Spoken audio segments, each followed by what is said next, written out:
So Nick All-Star 2 came out like a few days ago, and we're actually going to get some patch notes for the game, because some characters here that are wonky, but for the most part, everything is like pretty good, like when it comes to sales and all that. But let's take a look at the patch notes. For general stuff, we got things like improved loading times for Switch, because like the Switch loading times are horrible. Like, I get it, it's the Switch, like we're getting a newer console soon, like we're getting Switch 2 like eventually, but like the loading times was ridiculous, especially for a 4v4. I mean 1v1v1, like 4-player Smash. It was ridiculous, like god damn. Tweaks on ultimates against mob in campaign mode, training mode, triple platform collision tweaks. Characters can no longer slide off platforms without being hit. SCI values now reset on multiple hits. Subscribing to NASB and liking and commenting and watching all the shorts. Please do that. I'm trying to get to 200 subscribers by the end of the year. If you could do that, I appreciate it. Thank you. Edge roll cancels on frame 5 was removed entirely. Fixes and tweaks to reflective hitboxes. Companions no longer count as deaths in campaign modes. Flying Dutchman no longer clips on the Flying Dutchman stage during cutscenes. Slime charge attacks no longer have a knockback multiplier. It only has a damage multiplier. Interesting. You can now pummel characters with the grab button.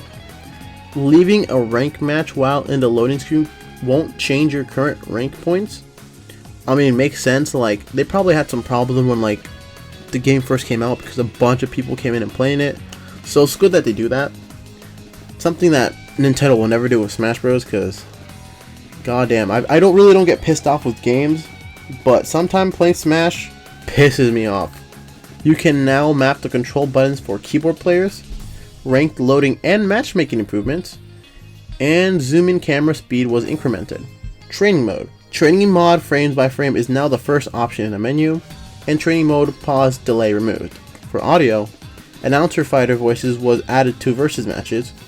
3-2-1 game voice line voice lowered. I mean, I don't see why they had to fix that, but okay. Gur's voice pitch tweaks, inharmonics conversions, ambient sound effects lowered. For items, Reptar's toy car rotation on drop tweaked. So like there's this glitch where like if you had like the Reptar car and you Z-dropped it in the air, depending on like how, like it will like spin around. Like most items, they spin around when they fall. But for Reptar's car, it will just, whatever angle, it will just clip through the stage. So they're fixing that. For UI, random competitive button stage now only randomized competitive stages. I have noticed that, and I was kind of like wondering if that was supposed to be a thing or not, but now I know it's not, so I was glad they're going to fix that up. Azula's and Reptar's campaign power-up subscription was fixed. Turning hitboxes on and off won't make the HUD disappear. And now let's get to the meat and potatoes of the patch notes. Man, I haven't said that since Multiverse's patch notes. If you remember when I did that, good on you. Like, I used to do like Multiverse's patch notes before it got canceled. I personally think Multiverse is going to come back. Like, they're going to make an announcement for the Game Awards. I know it's going to happen. I have this feeling. And man, I can't wait to play that game again, because I had a lot of fun with that game. Well, let's get with the meat and potatoes, and starting with Patrick. For Patrick, he can't get stuck while holding a player during forward smash. Or Frestle, my bad. Ember loses VFX was adjusted correctly, and Ember's grab animation time standardized. For Jenny, our special slime now gives you a bit of fuel and has faster speed. For Grandma Gertie's tether special up special is now more consistent. The first character I played when I got this game was Grandma Gertie, and I just thought she sucked because her up special would never connect the stage, and it's now good that they're going to fix that. Her cooking pot now deals explosive damage, Gertie's forward special now clamps the speed at hitting or slime cancels, and her neutral tint now disappears after respawning. Neutral tint. I think they meant neutral. I don't know what they mean by that, but it might be a typo. That might be tilt, but it's whatever. For Jimmy's special down VFX tweaks so it follows the character. Mechaplankton charges forward air slime cancels now clamps your current velocity. For Danny Phantom, up special has a clamp on its velocity after using up special. El Tigre's special forward can't slime cancel during opposing stated grab. Now I've been hearing a lot of things with like El Tigre, and I'm surprised they're not gonna like nerf him, because people have been saying El Tigre is a menace and needs to be nerfed, but I think we'll see. Maybe they might change him in the next one. Now the next two characters are characters that people have been saying are gonna be a problem. Starting with Azula. Charge forward air holding landing lag increased from 20 to 25. Oh boy, they're doing the real nerfs now. These two characters are like problems, and they're finally doing some real moveset changes. Charge forward air release landing lag increased to 23 to 30. Charge forward air fireball hitbox and hurtbox adjusted to make hitbox smaller and hurtbox bigger. Okay, so it's now less safe. They completely changed her forward air. Holy shit. Charge air forward air speed slightly reduced, and charge air forward fireball distance slightly reduced. Light up air angle changed to 75 for both hitboxes, and light air up hitboxes reduced slightly. And light air up not reversible anymore. Now if you thought Azula was bad, Reptar has a lot of changes.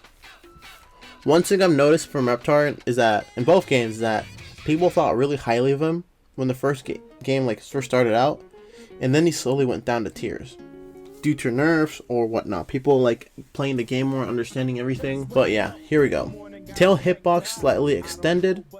Let's hope he doesn't have a Mewtwo problem from Smash Bros, because the thing with Mewtwo is that his tail was a problem a lot of time, and Mewtwo would get hit with moves that shouldn't have got hit him because of his tail. So hopefully they make it just right so it ain't a problem.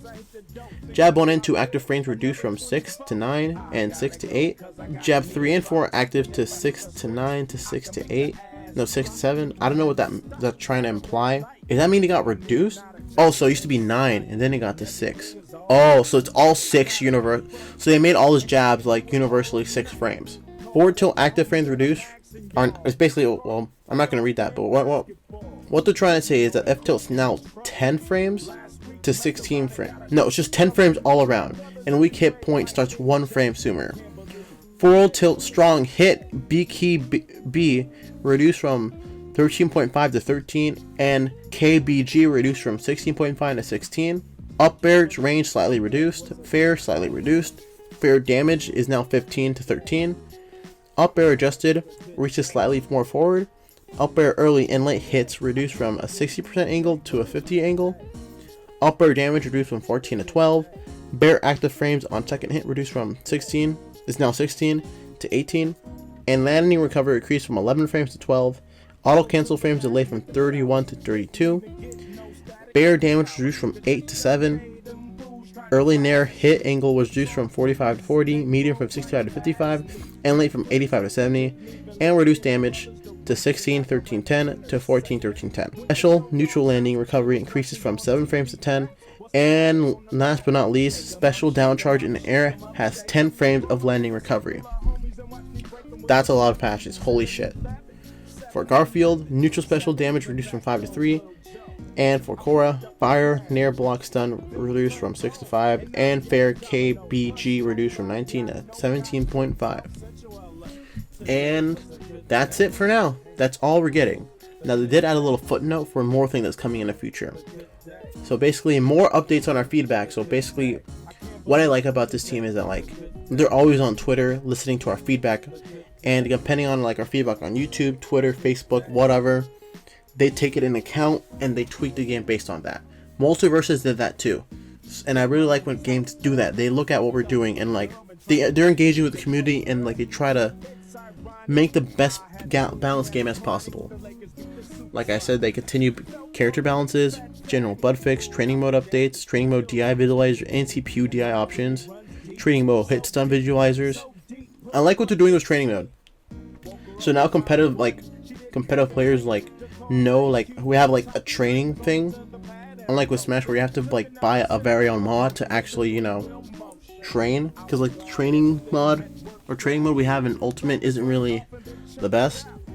Controller customization, D-pad for directional inputs on all consoles, C-stick customization, 2v2 sheer stock and friendly fire and rule set. Oh, that's interesting. So we can actually do doubles like in like a Smash moveset. For those who don't know, in like doubles, if like one of your teammates die and you have an extra stock, you can actually take their stock. Rematch button on top instead of continues in lobbies. And 1v1 quick play rules, 3 stock no items, and 2v2 quick play rules, 3 stock no items. And that's everything you need to know about the patch notes 1.2. Don't forget to like, comment, subscribe, and pet my cat. See ya.